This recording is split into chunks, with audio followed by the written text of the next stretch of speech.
ITélé 9h47, nous sommes avec Nicole Bacharan, bonjour. Bonjour. Politologue spécialiste des États-Unis, votre prochain livre qui sort dans quelques jours sur les First Ladies. Les First Ladies. Bien sûr, à travers notamment, entre autres, Hillary Clinton. Mais vous êtes avec nous aujourd'hui pour parler du jour du souvenir, 11 septembre, il y a 15 ans déjà.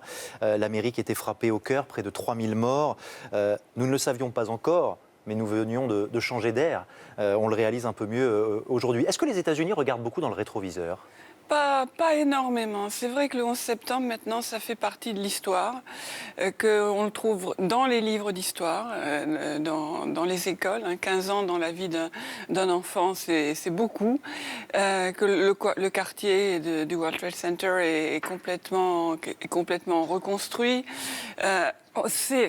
Ça paraît loin, sauf évidemment pour les familles dont la vie a été dévastée. Mais comme vous le disiez très justement, c'est quand même ressenti comme l'ouverture d'un siècle, d'une ère particulièrement tragique et dont on n'est pas près de voir la fin, je crois, malheureusement. On cherche à oublier ou pas ? Tout de même non, pas. je ne trouve pas. Non, on ne cherche pas à oublier. Il va y avoir des cérémonies aujourd'hui, mais la vie a repris son cours. Je crois qu'on cherche plutôt à comprendre et à se projeter dans l'avenir, savoir que voilà, maintenant on sait ce que c'est que l'islamisme radical, on sait ce que c'est que le terrorisme islamiste.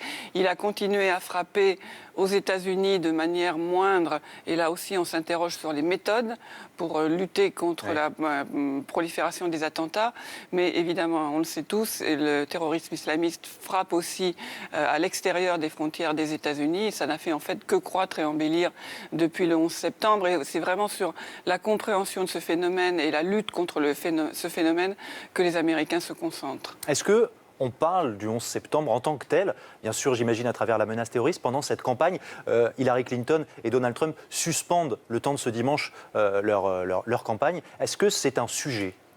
Pas directement, pas directement. Moi, je rentre tout juste des États-Unis. Alors, le terrorisme est un sujet.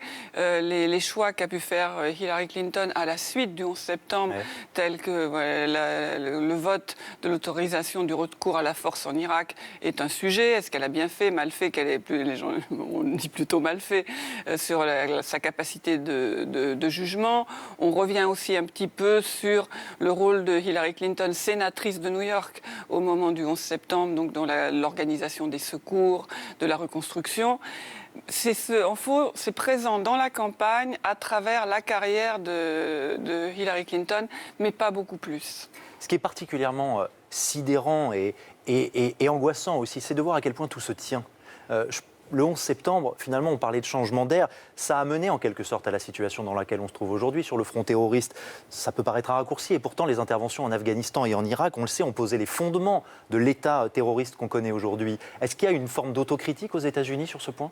Il y a une forme d'autocritique en ce sens que les Américains sont extrêmement las des interventions extérieures et extrêmement réticents. Et on le voit à travers Barack Obama lui-même face à la Syrie, etc. Mais moi, je suis plus mesurée au fond sur la responsabilité américaine dans ce qui se passe au Moyen-Orient, quoi qu'elle soit réelle, mais je crois qu'elle est difficile à évaluer exactement.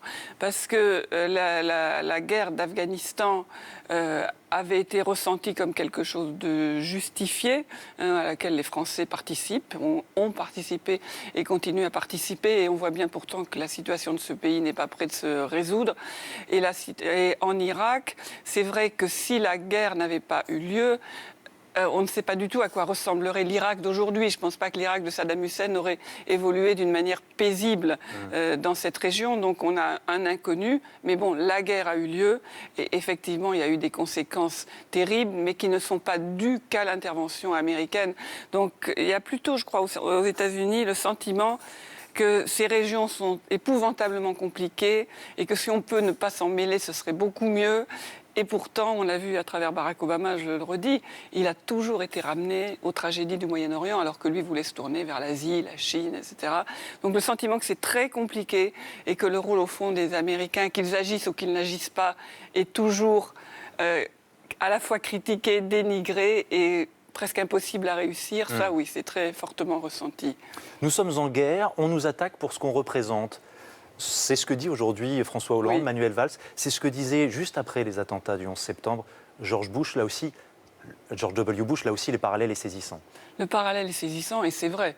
Après, on peut affiner la question sur nous sommes en guerre, une guerre contre le terrorisme, comment dire, infinie, sans date, sans plan de victoire d'une certaine manière. Mais c'est vrai que les démocraties sont attaquées pour ce qu'elles sont. Le terrorisme islamiste est profondément totalitaire, antidémocratique et veut mettre à bas les sociétés démocratiques. Donc on en vient tout cela un peu à comprendre ça. Et de même qu'il y a eu le Patriot Act juste après, finalement l'état d'urgence, là aussi, vous dressez des parallèles ? Oui, bien sûr. On est dans la même riposte, on est dans la même réponse 15 ans après. On est dans la difficulté à répondre. Il est évident que les démocraties doivent se défendre et il est évident que se défendre en restant une société démocratique est quelque chose d'extrêmement difficile. C'est ce qu'a réussi l'Amérique ? Est-ce que l'Amérique a réussi ? Il y a eu, on le sait, il y a eu des attentats depuis le 11 septembre, mais bien moindres.